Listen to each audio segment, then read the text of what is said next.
Waldron 3D Workshop. Really excited to share with you my new sculpture that I just started working on. I don't know if you can tell, it's a birdhouse.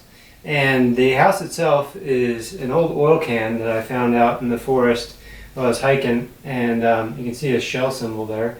And somebody used it as target practice and shot it up and made a nice hole for a bird to fit into, and then they left it out there to weather and get squished and get all this awesome character, and for me to find it and turn it into a birdhouse.